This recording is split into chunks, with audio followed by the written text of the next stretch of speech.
what do you want to be when you grow up? I said, I want to meet everyone on the planet. And I always say that the world is the best classroom and travel the best teacher. The book will always be better than the movie because your imagination is like AI. So much of who we become starts right in our childhood. Hello and welcome everyone to another episode of the podcast, The First 90%. Today we have a very special guest, Malini Agarwal. Welcome Malini to the show. First question to you. I think you are one of the few people who are connected with the Bollywood industry, but not really, but who can truly say, Miss Malini, naam to suna hoga. I love it. Yeah, it's a great intro. Thank you so much for having me. I'm excited to be here. And so how did you create this brand? How did you create your name as a brand in itself, which is so recognizable across the country, across all age groups? I'll tell you what, honestly, it wasn't an overnight thing at all. It was something that happened over many years. I guess I'll give you a little bit of background. So I started off as a professional dancer with Sukhbir many, many moons ago, 30 years ago. That was my full-time job. And while I was doing that, we used to go on a lot of tours and I would see a lot of MCs or VJs, video jockeys at the time, hosting things. And that was my dream, to be a VJ, because that was, I think, before you had content creators and social media influencers. I think VJs were the cool kids. Absolutely. That was when I was growing up. Yes. That was kind of my goal. And then over the years, I made the shift from, grew up all over the world, but spent 6 years in Delhi once my dad retired from the Foreign Service, and then moved to Bombay in the year 2000. And I did many different jobs. I worked in digital for Midday, the newspaper. Then I was a radio jockey, so I got as close to VJ as possible, which is an RJ. And then while I was working at Midday, they gave me a gossip column, because I used to do the evening drive, 6 to 9 p.m., a show called Horn OK Please, and I used to go to a lot of events and stuff. So they gave me a column in Midday 18 years ago called Malini's Mumbai, and that was in print. And I think that, looking back, was the first iteration of the blog. And that's probably where the alliteration came from as well, the M and M. And then many years later, I was talking to a friend in Dubai, Karan Wadera, about how, I go to a lot of things and I write about stuff, but the print space is so limited that they edited it down to just the names of which celebrity came in bold and who left with whom. And so he said, in 2008, I still remember, why don't you start a blog? And I said, what's the blog? And he said, it's like this online diary. And I said, well, who reads it? And he said, don't worry. And I still remember May 5th, 2008, he made me a login and I published my very first blog on a site called www.wordpress.missmalini.com because it was like free at that point, right? Yeah. And I had no idea, looking back, that I was building a personality-led brand. I had no idea. There was no concept. There was no such word as content creator, influencer. All of this came much later. But I like the idea of having that little anime character who's had many makeovers since then, when I used to fiddle around with Photoshop. So I had a different iteration of her. But I wanted to give we were thinking of a name. And internationally, I think there were people like Perez Hilton, Just Jared had already started in the US. And I like alliteration, so we were thinking, what should I call it? I don't want to call it like Bollywood Girl or Gup-shup Girl or something like that, something cheesy. So we just, I remember we were just brainstorming and we said, what about Miss Malini? And that's literally where the brand name was born. And I think it just came from the idea that I really represent someone who loves Bollywood, entertainment, fashion, beauty, all these things. But I don't have one place to go and hear about it from someone like myself. A voice that I can recognize that, you get your data dump of celebrity pictures, kaun aaya, kaun gaya, in front of a, checkered background in every newspaper and magazine, but it still feels very far away and maybe unapproachable. And glossy magazines for most people can be pretty intimidating because you look at, it says Versace had monochrome on the runway, but what does that mean for my wardrobe? So over the years, I think I became the digital BFF that can tell you that means that go shop online for lace shorts and pair it with a black tank, and then you're doing what Gucci has done on the runway, basically. So I think it was just about being approachable and not intimidating and not condescending. And I think that's kind of where the brand was born. And now I look back and I can probably highlight, in those, in my mind, where were those key things that made it into a personality brand. But honestly, that's not what I was trying to do. I think it happened because I wasn't trying to become a social media influencer, trying to make money from doing it. I was literally just expressing myself creatively in my own voice and in my own space and on my own platform. So I was the writer, editor, publisher, everything. So I think that lent itself to having its own unique sort of spin and flavor. So you've opened up a lot of different threads, Yes. and we would love to explore all of them, right? Yeah. One of the things that you said is super interesting for me. That you said that the brand became what it is a lot later. You didn't think of it as a personality brand when you started, right? Yeah. And that's how all brands are. The brand is much more than just a logo and a name, right? Yeah. But you did have a lot of skill. You had a lot of talent and a lot of passion towards creating what it has become today, right? Where does that come from? Why did you feel the need to express yourself? There are so many writers, and Filmfare magazine and Cineblitz have been around for like decades, right? Yeah. Why Malini Agarwal had to be the one to become Miss Malini? I think it's a factor of a couple of things. And I think it also goes back to, I remember auditioning for All India Radio in Delhi, maybe 25 years ago, and I got rejected because I rolled my R's. It might have been even a factor of, I would have loved to, before I had Miss Malini, probably be a writer for a Filmfare or Cineblitz, because I would never have imagined that there was room or scope for me to make my own brand in such a competitive market. And it's such a, that's the big allure. Like, how do you even break into Bollywood as an outsider, as they say? Yes. But I think what happened was that because I had started doing this and I'd started going to events with my blog, and I used to have all these little gadgets, like I had the little flip camera, which is a little tiny video camera. This is pre-smartphone eras, which had a USB. And I'm a little bit of a nerd, so I would play with all these gadgets. But I didn't look like the archetype of what journalists or paparazzi look like. So even for celebrities, when suddenly blogs had just started off and we would be the last interview, and I've literally waited 8 hours for a Shah Rukh Khan interview, which is all in my first book, is that, they would be lined up, these big guys with big cameras asking questions with a mic in someone's face and probably looking for clickbaity stuff. And then suddenly I would come along, like dressed like I am, probably in pink, with a little camera and asking, like some fun rapid fire BuzzFeed kind of thing. So it was a new experience for the celebrities too. And I remember that two things would happen, is that the big guys with the cameras would say, acha beta aage chale jao, kind of thing used to happen. And for the celebrities, they were not intimidated because it also felt like, okay, like who's this little girl who's come to ask stuff? And I think that kind of also helped. So these are the things that kind of, played into it, that suddenly when, and like I said, it's not overnight. A lot of people talk about overnight success. It took 10 years, of having FaceTime, waiting in line, waiting in queue, sitting in the mosh pit at Fashion Week where all the press sits, to then the last row at Fashion Week, to row 15, 14, 13, to now sitting front row at Fashion Week. So I put in the years, I put in the time. So it's literally about a brand, like you said, is not built overnight. It's built over core memories and experiences that people have by interacting with you. That's even the celebrity and those who enjoy consuming the content, because suddenly everyone is online, they're using social media. And I think the big difference, because I was part of the first .com bubble bursting at mtvindia.com, that there was no social media connecting things. So nobody was sharing content to say, oh, look what I found, or saving it or commenting. So now suddenly with social media, I had started using Twitter as a way to interact with my fans while I was on the radio. And I think if I go back to it, the reason this whole Bollywood angle even began for me is I was a radio jockey hosting a show. And I remember this other radio jockey, Mihir Joshi, had tweeted Imran Khan, the actor at that time, that, hey, you should listen to Malini's show because she plays your kind of music. And Twitter, that's when you realize that social media, as much as we talk about it as a negative space, has such great potential, because he replied. And, you can tag each other. So he said, oh, Malini, I would love to, I'm going to definitely tune in. And I said on a whim, never thinking this is going to happen, that, hey, why don't you come host the show with me? And he said, on one condition, if we call it pirate radio.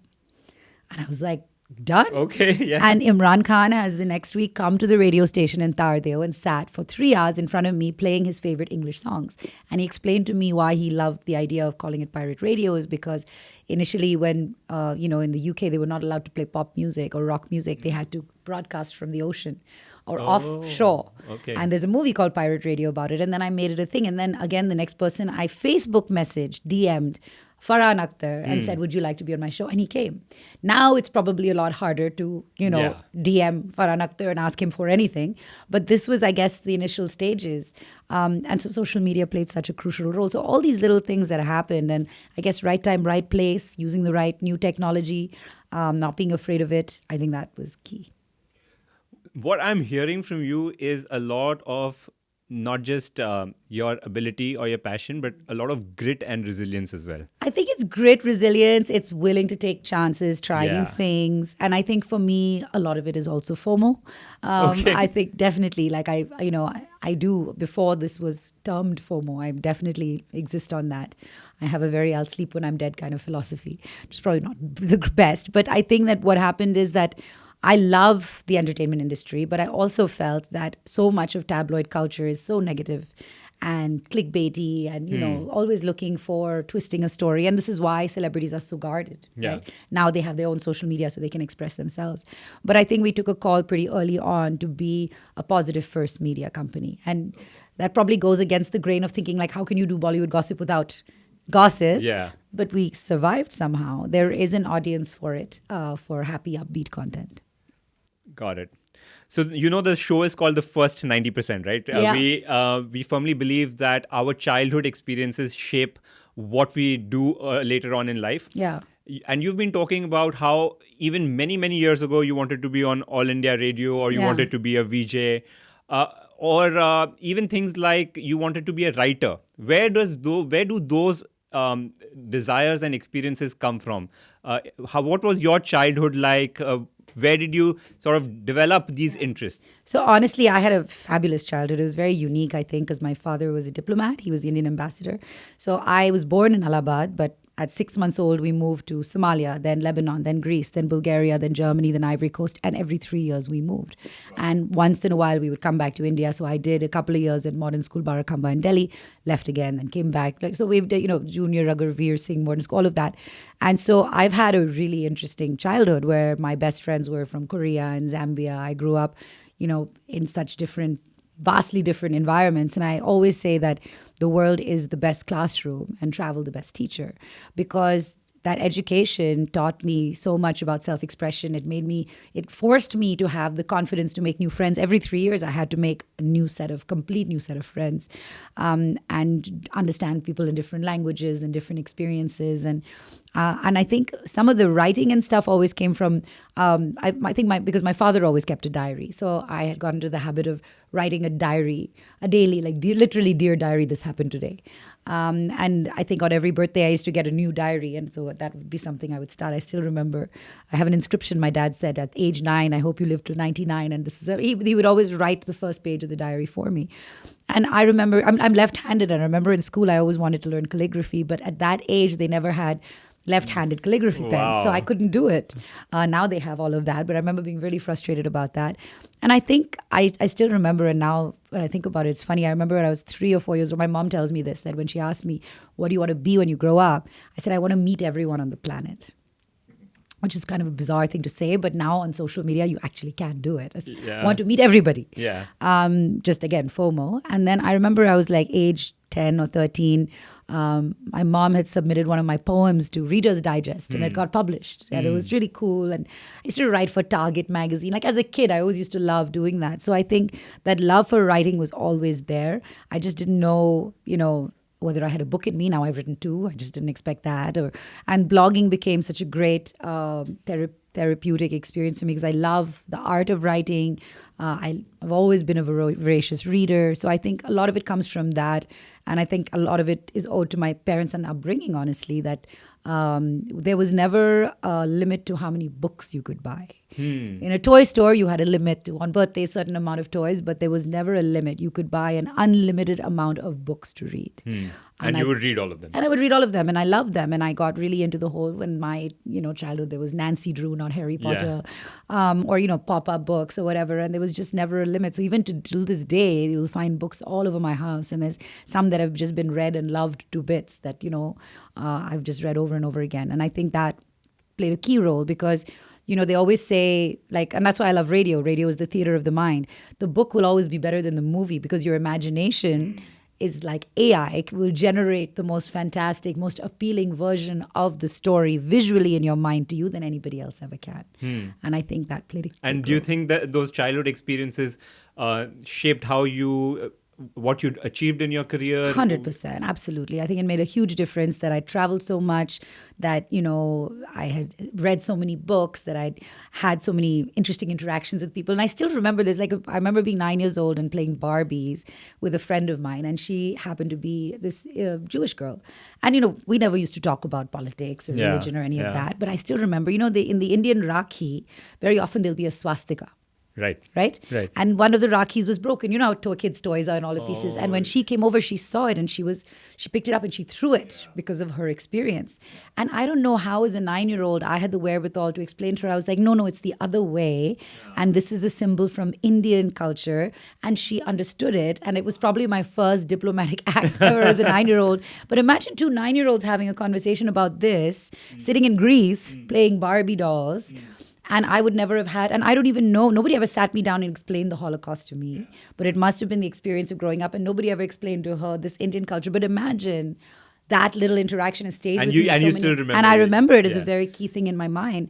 And I think that's where the resilience of children comes along, that they are not, colored with so much baggage, and I would love to make you do a little psychoanalysis game if you'd like. I'm I'm going to flip it on you now. Sure. Absolutely. And this is actually something I think people should try with their kids. Absolutely. I'm going to ask you to picture 4 things. Okay.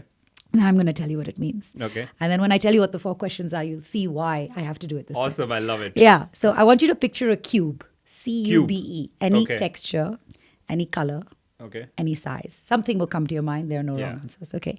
Now imagine somewhere in relation to this cube, there is a ladder. And I encourage everyone to do this Okay. along. Okay. Okay. And leave a comment with what you've pictured. You got the ladder? Imagine how the ladder is placed. Is it touching the cube in any way?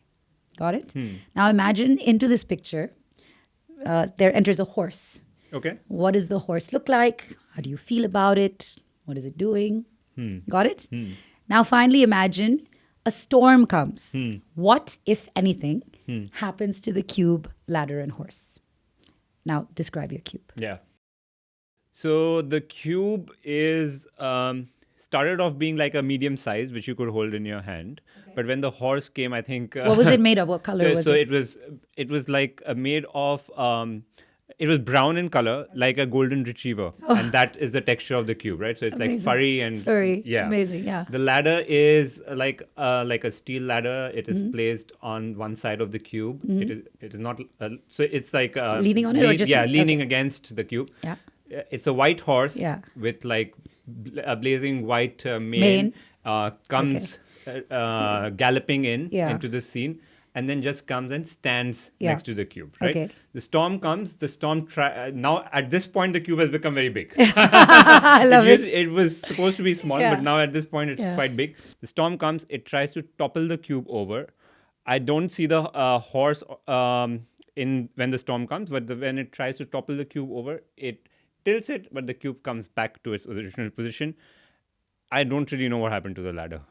I didn't imagine it, but I'm imagining that the ladder should have fallen down, but Yeah, it didn't. yeah. Somehow it's Yeah, still it's there. So now, Yeah. so fascinating, and Yeah. and I encourage everyone to try this and try this with your friends and Sure. family. I'll tell you what it means. So the cube is your ego, your Okay. sense of self, and also how you think other people perceive you. Okay. I love the golden retriever energy. Love it. I Okay. agree. The ladder is your relationship with your friends. Okay. And whether they're leaning on you on the side. I've heard so many versions of people's responses. The horse is your significant other if you're in a relationship, or the kind of person you aspire to be with. And the storm is how you deal with adversity. Okay. And this is the first time I've ever heard of a cube changing size, which is so Okay. fascinating, like just to protect. Yeah. But what I think is so interesting about this, and this brings me circle back to kids, is that the kids have that innocence of not being colored by the baggage of their experiences, that they would answer these 4 questions so easily. Yeah. How do you perceive yourself? What's your relationship with your friends? What kind of significant other would you like? And how do you deal with problems? But we as adults would never be able to describe these answers so efficiently or honestly, because we would feel to shy or awkward or whatever, because immediately whenever I do this with people, they always feel like, oh, if I got it right. But I have done this with thousands of people, and I have never heard more than a few people ever say the same thing. Like my husband's is a completed Rubik's Cube. Okay. Oh, okay.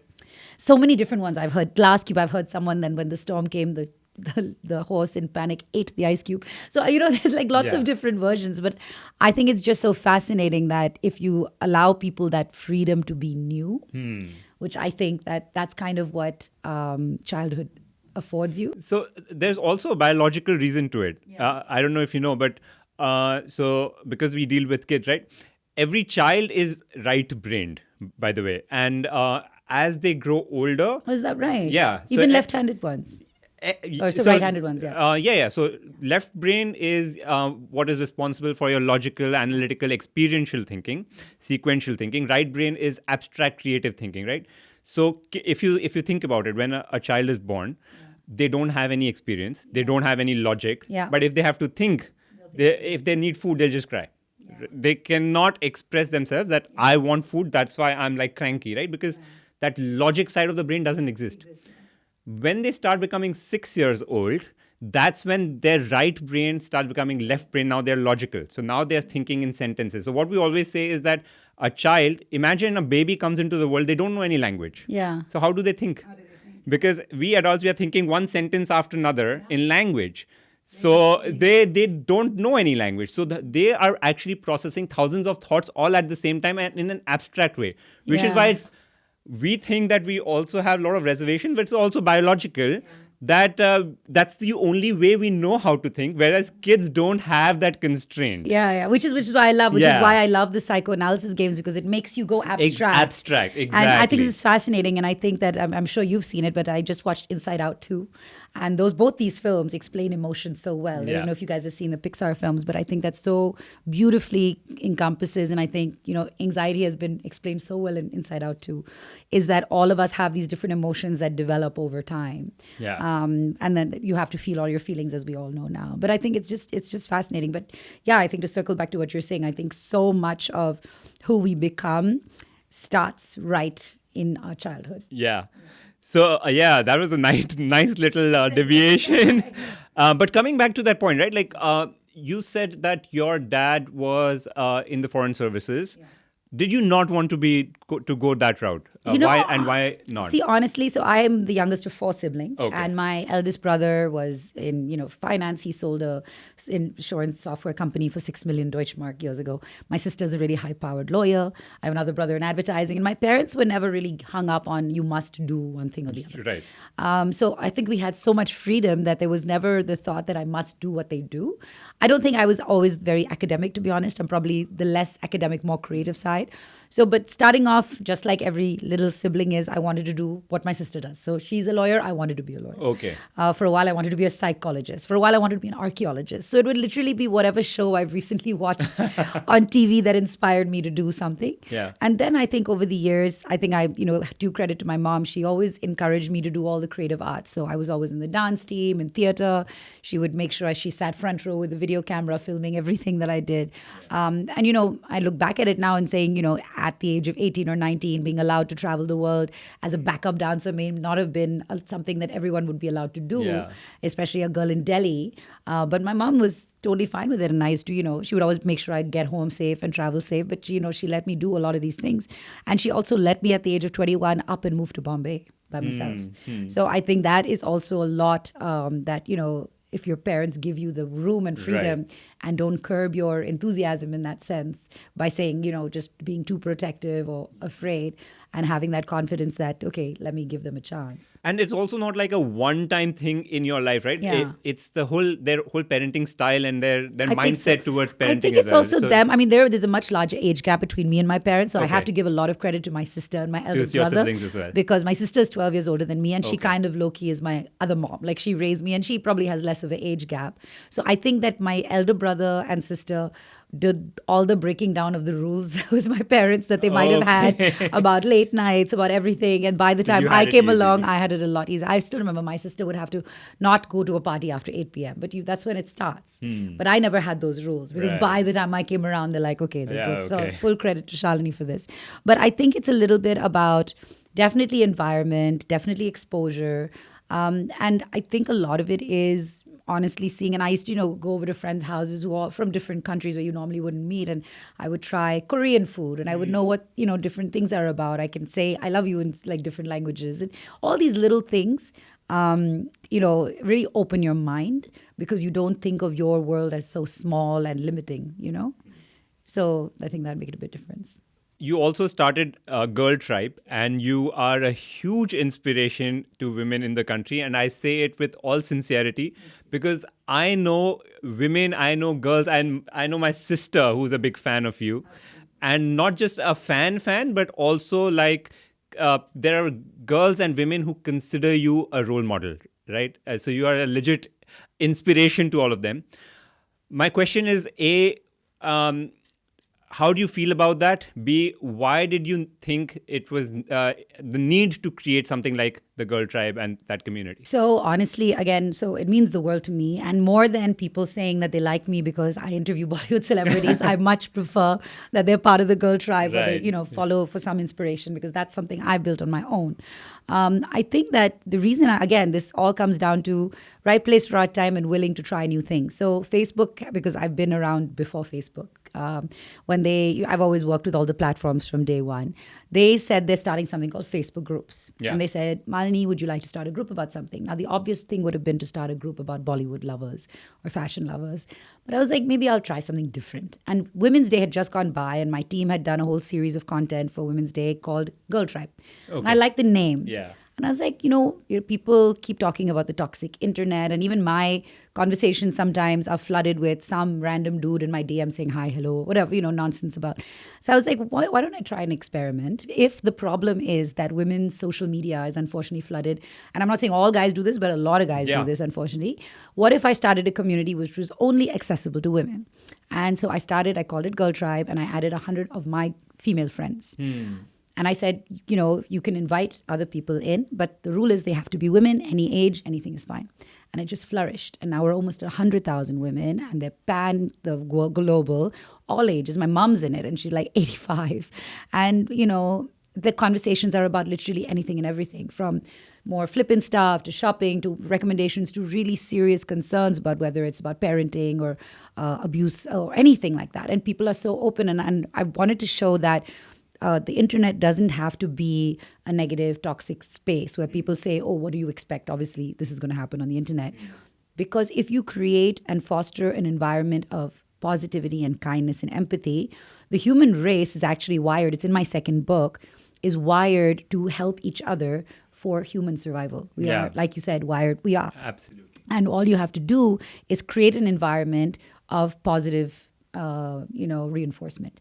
And so what happens is in this group is because it's cool to be kind, everyone's kind. Yeah. And so once in a while when someone goes off script, it stands out like a sore thumb and they correct themselves. And I've seen this time and time again because I've built communities over the years. I started one called Friday Club 30 years ago before any social media existed, which was a network of not singles, but anyone who wants to make friends in the city because I moved so much. So 2005, I started it and I called it Friday Club because I planned something every Friday. And for every Friday for 10 years, I planned an activity and different people would come, whether it's dancing or going for drinks or, going on an overnight trip. I planned something every week and there was no singles club. There was no obligation on, dating or hooking up. Some people were married, but so many people met and became friends. I met my husband at Friday Club. Wow. And 7 people met and got married, actually. It was just about fostering a community where people feel safe. Yeah. And, we always talk about school and college as the best time of our life. Why is that? To make friends, right? Is because you're thrown together with people of a similar age group, maybe some interests. You love some, you hate some, you're indifferent to some. But after a point, once you finish, you have more limited access to people like you because you're in the office. So there's going to be a certain set of people and there's hierarchy, or you're in a building or a complex that you live in, and now more and more nuclear families.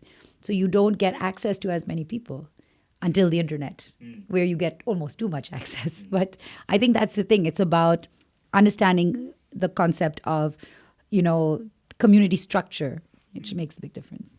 Would you like to talk about your 2 books? Sure, I'd love to. So for people who don't know, Malini is also a best-selling author, and we would love to know how that came about. How did you go about choosing what you wanted to write about what your message should be to your audience? So I've written 2 books. One I wrote in 2019. It was called To the Moon, How I Blogged My Way to Bollywood, because I didn't know what to write about and I was too afraid to write fiction. So HarperCollins had come to me a couple of times saying, would you like to write a book? And had a great agent, Anuj from Reading. So he said, I think this is, the right person to write an inspiring story. So I said, okay, let me just write down everything I know. And I really documented my entire life's journey in 42 blogs because I love The Hitchhiker's Guide to the Galaxy and 42 is the answer to everything. So I documented that, and I also wrote an A to C on how to build a personal brand now in hindsight, looking at all the things I did.